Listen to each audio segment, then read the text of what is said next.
the Antalya Diplomacy Forum so far. It is now my pleasure to welcome and introduce our distinguished guest for this ADF talk session, the President of the Republic of Indonesia, His Excellency Pak Prabowo Subianto. Prabowo Subianto became Indonesia's 8th president in October 2024 after winning the presidential election earlier that year. A former military general and businessman, he received an international education before graduating from the Indonesian Military Academy in 1974 and quickly rose through the ranks of the Army's elite special forces. Transitioning to politics, he co-founded the Gerindra Party in 2008 and ran for president twice before he was appointed defense minister in 2019. 3 times, oh, I'm sorry. As leader of the world's 3rd largest democracy, Prabowo Subianto is committed to strengthening Indonesia's sovereignty, driving economic development, and navigating complex geopolitical challenges, all while drawing on his extensive experience and deep commitment to his nation's future. Bapak Presiden, selamat datang dan terima kasih telah bergabung bersama kita. Mr. President, welcome and thank you so much for joining us. Now, before I ask you my first question, Pak, I just wanted to mention that this holds a special significance for me as an Australian with Indonesian parents from the Karo Highlands in North Sumatra. So on their behalf, I would just like to say Mujua-jua, which is the warmest greeting that you can give in the Karo language.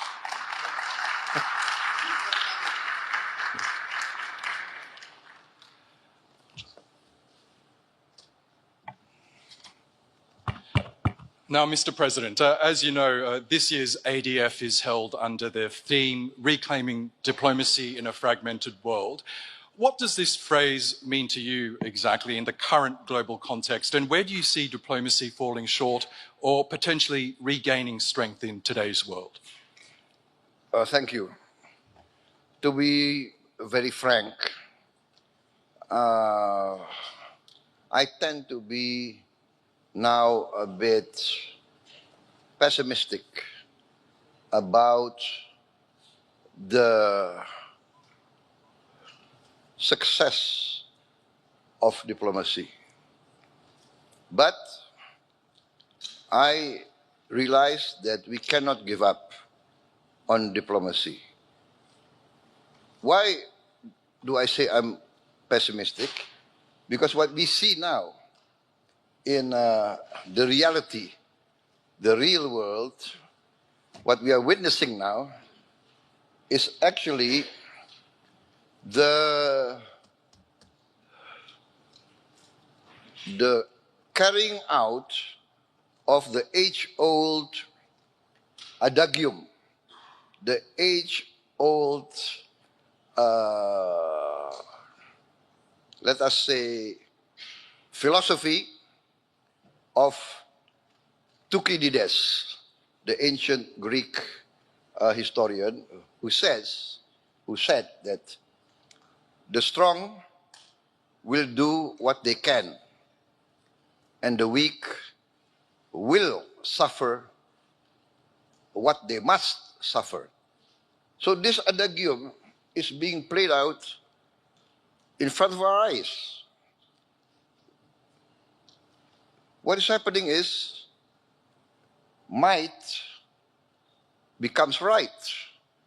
Who has the strength? Who has the capacity? Tend to do what they can do. And this is very, very distressing, very sad for the rules-based system that has been created after the Second World War by the Western powers themselves. So this, for us, in the global South, in the aspiring countries that look up to the West, to be very frank, that want to create a democracy like the West, we believed in the lessons of the West. We believed in trias politica. We believed in freedom of expression, freedom of speech. As I said, no, I want to really correct myself, you know. Actually, I ran for president 4 times. I lost 3 times. So what I'm saying is, I believe in democracy. I was a soldier. I was a general. At one time, I commanded the strongest military force in Indonesia. And then I was told to step down.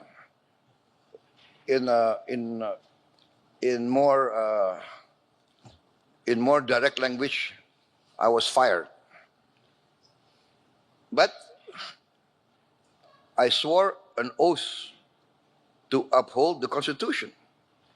And the Constitution says very clearly that the President has the supreme power over the armed forces. So when my President asked me to step down, I did not hesitate. I said, yes, sir.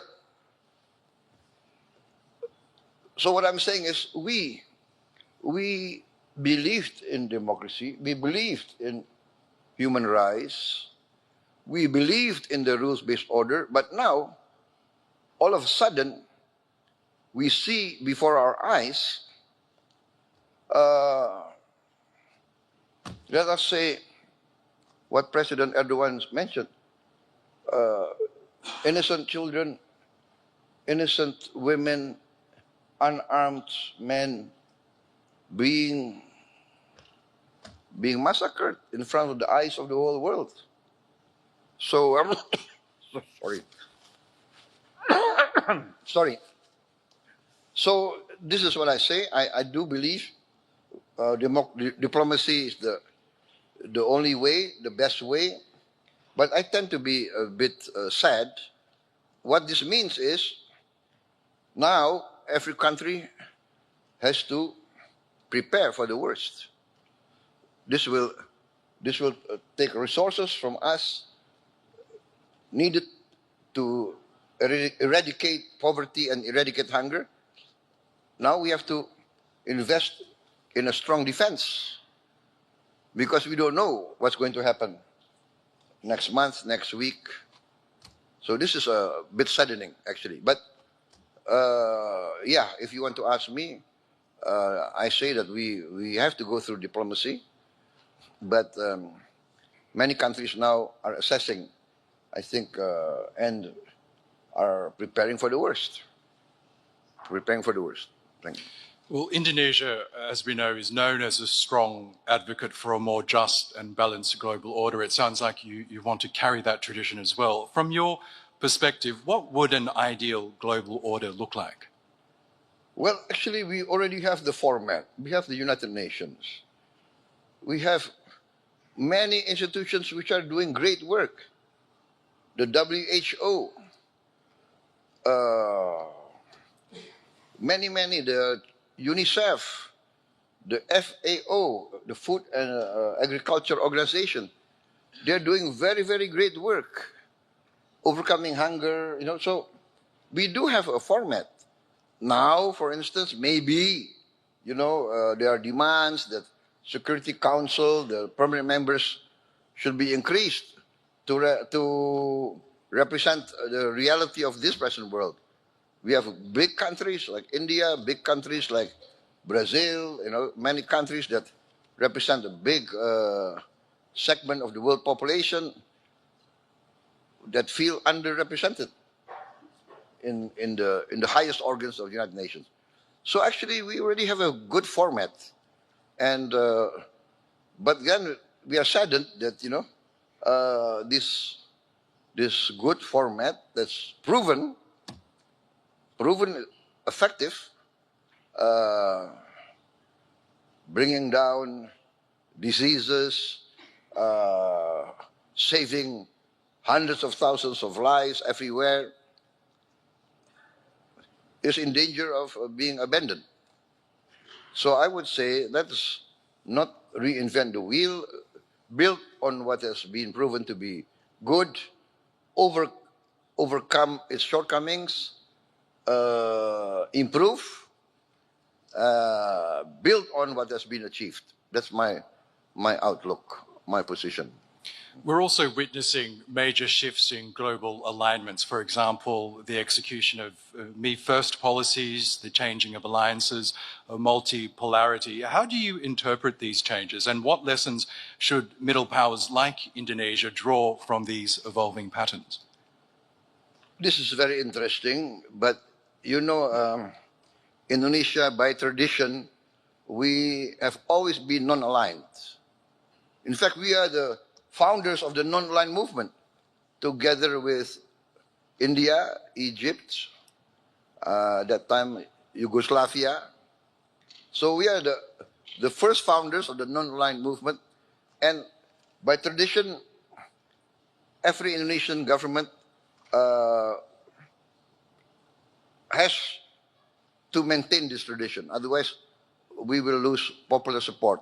Our people do not want to be engaged into any alliances or blocs, especially military blocs. So we are by tradition neutral. So, for instance, my philosophy, which I announced early on in my campaign, is an ancient Asian philosophy, an ancient philosophy of the Eastern peoples, of the Asiatic civilizations, which is the philosophy taught to us generations. 1,000 friends too few, one enemy too many.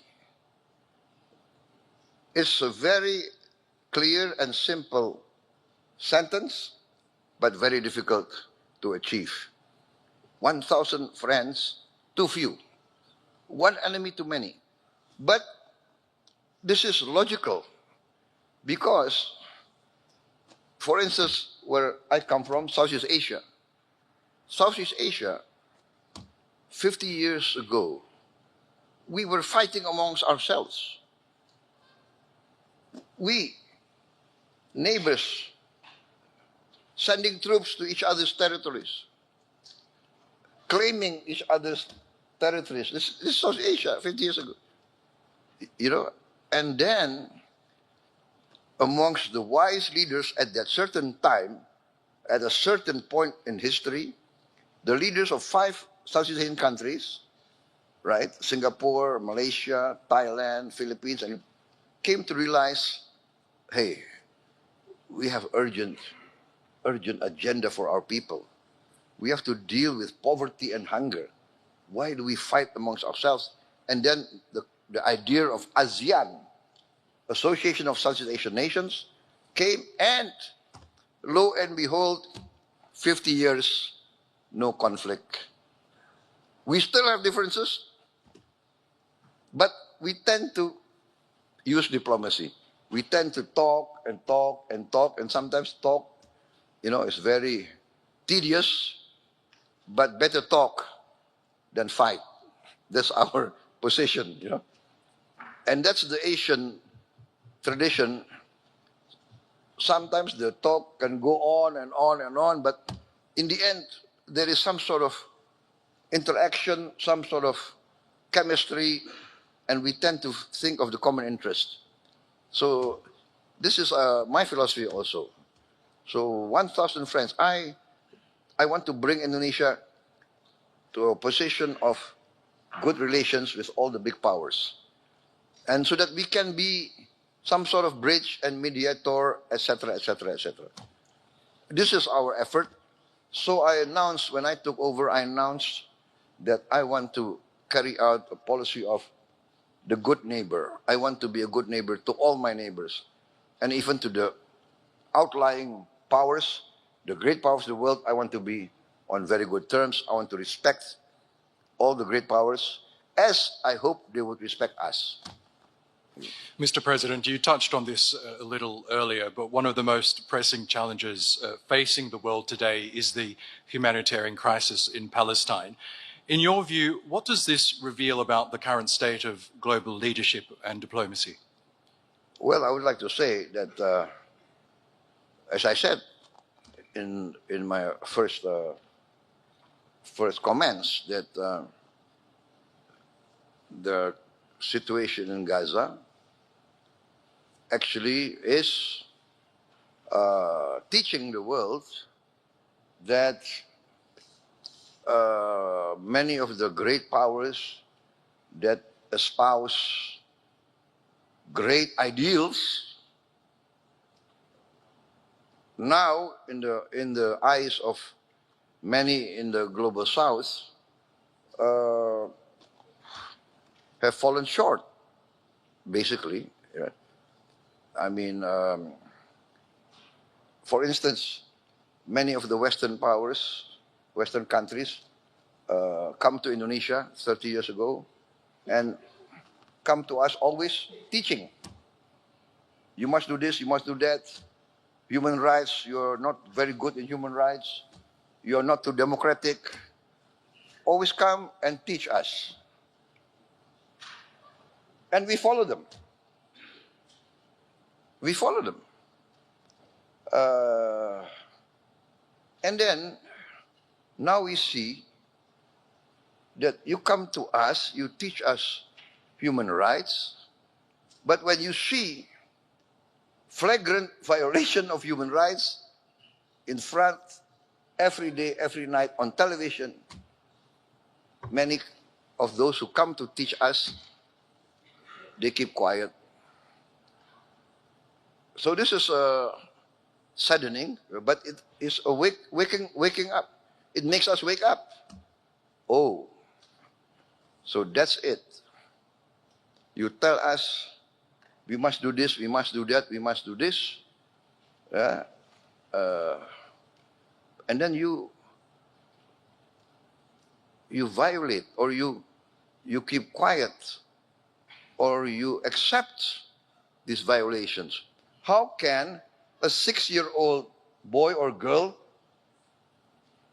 be guilty of anything? How can an armed mother be bombed and lose their house and lose everything? It's I think, something that's very hard to digest, actually. And that's why I try to do what I can. That's why I'm traveling tomorrow. Tonight I go to Cairo. I will consult with President Sisi. Then I'm going to Doha, and I go to Amman, consult with King Abdullah, and then what? People ask why. You are so far away. You are in Indonesia, but I cannot, because my people feel the attack on the innocent people of Gaza, of Palestine, of Lebanon, of Syria is like attacking them. Indonesia, of course, is majority Muslim, but I feel also that I must contribute what I can. So I already, for instance, I sent a small medical team together with the UAE. We have a medical field hospital. We are participating in that, and we are committed also to build another hospital in Palestine, in West Bank, maybe, and also in Gaza. And I've already announced that we are willing to accept wounded civilians that need medical care, also children and young students who have not gone to school for many years. We are willing to give them scholarships, and we already have some Palestinian students already, but not enough, but we are willing to increase that. And of course, after they complete their education and they complete their medical treatment, I mean, they must return to their homeland. So Indonesia, we are trying to convince everybody that the only real solution, a permanent solution, will come only by a two-state solution with an independent Palestine. But I also said that at that time we must also satisfy the concerns of the Israelis. They also must be guaranteed their right for security, their right of existence. And so I think in the end there should be peaceful collaboration. I think that is the key to real peace.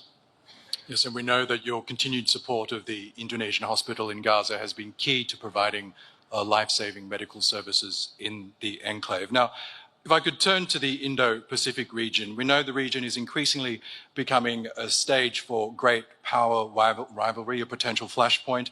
As a leading voice in ASEAN, the Association of Southeast Asian Nations, how does Indonesia plan to manage these tensions while also working with ASEAN to keep the region peaceful and stable? Yes, you know, as many times in many different fora, in many different instances, I said that our only way is engagement. Engagement and mutual respect. So, in the end, I always propose collaboration. We have sometimes conflicting territorial claims. This is natural because we have been subjugated to many centuries of foreign domination, of colonialism, of imperialism. Some countries from somewhere came, they seem to like the wealth of some of our regions, and they say, okay, now this is ours. And they put up their flag. You see, so after a long period of struggle against colonialization and imperialism, most of the countries in our region achieved independence. But still, the leftover of those centuries, you know, boundaries which are not clear, etc., they are now the heritage given to us that we have to clear up all this mess. So we succeeded in cooperation with Vietnam. We have, I don't know, several decades of territorial claims and counterclaims, but we have resolved it a few months ago. I'm proposing also to my good friend and my good brother, the Prime Minister of Malaysia, let's solve the outstanding issues that we have with Malaysia. I also proposed joint development with the People's Republic of China, President Xi. You know, we respect each other's legal position, but in the meantime, why don't we work together, right? We have overlapping maritime areas, zones. For instance, the PRC claim historically for thousands of years, Chinese fishermen have fished in those waters.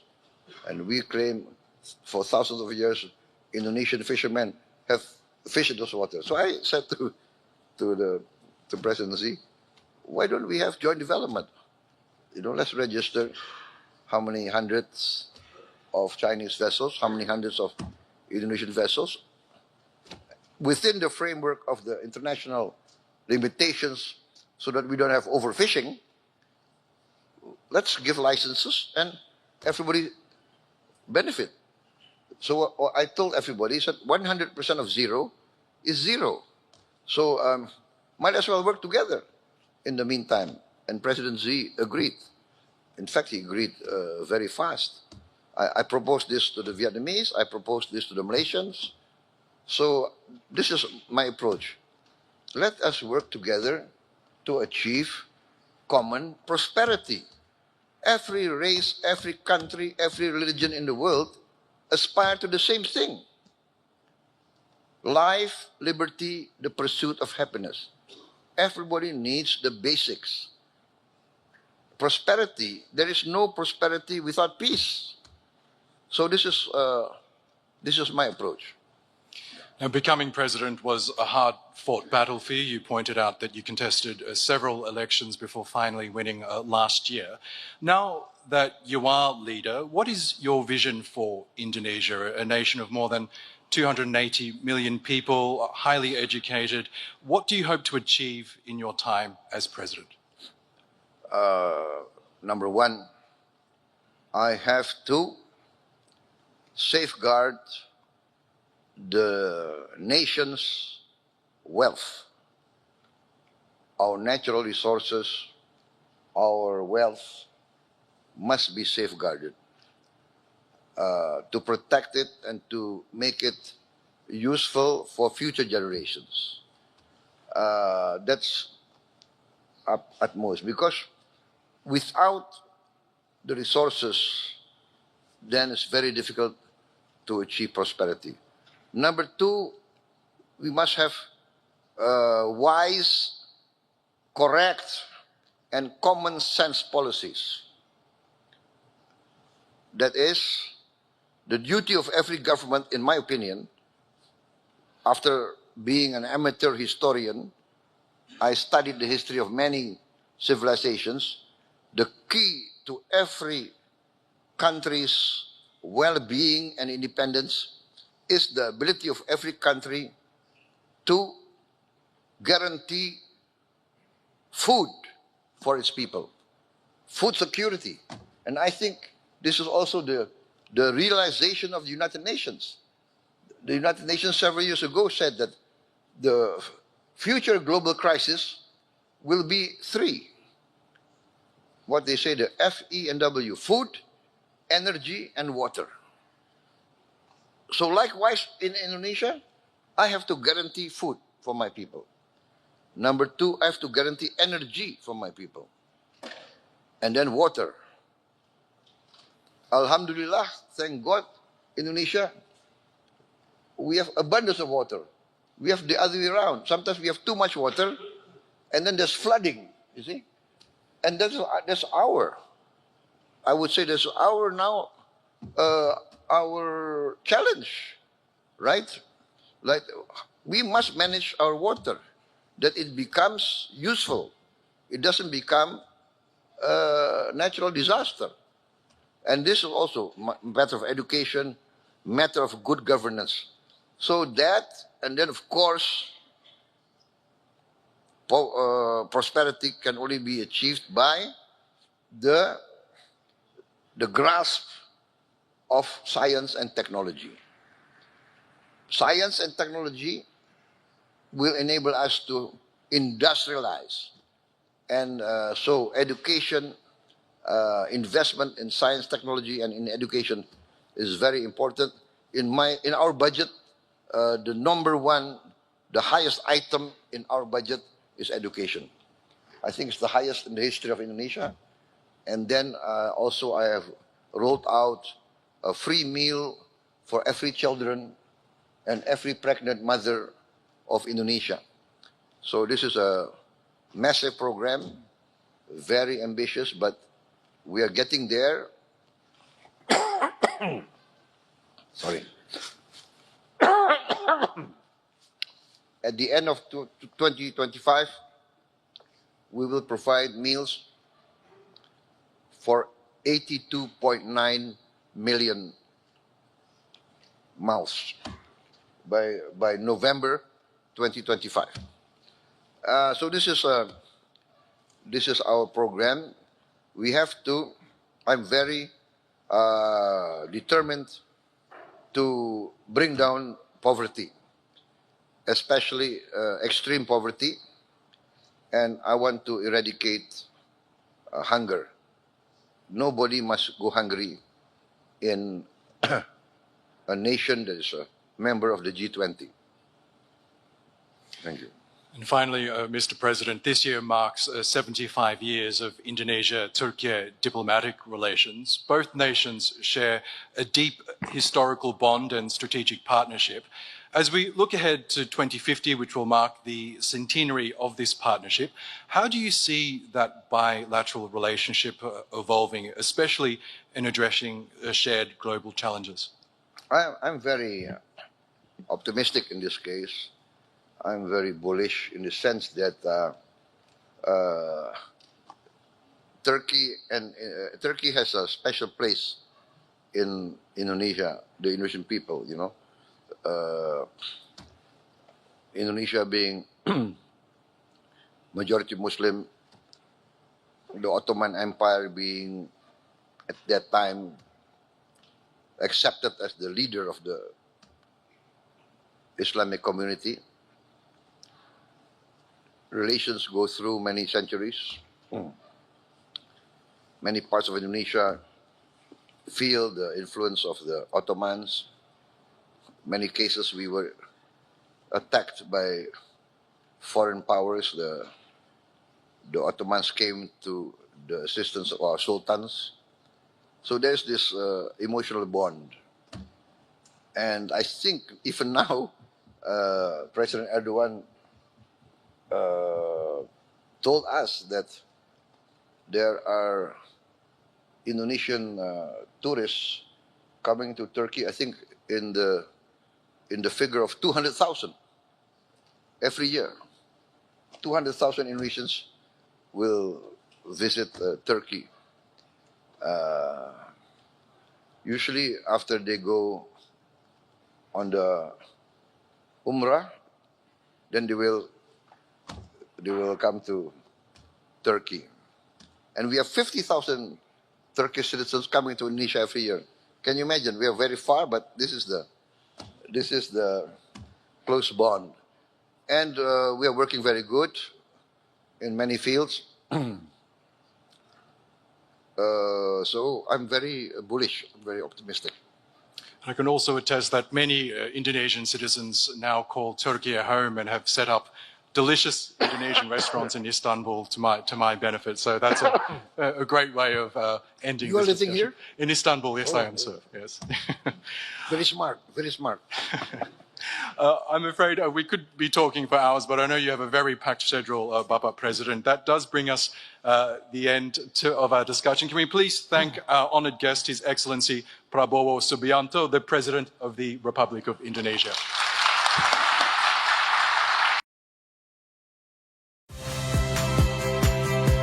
Saya Priska Clarissa. Saksikan program-program Kompas TV melalui siaran digital, pay TV, dan media streaming lainnya. Kompas TV, independen, terpercaya.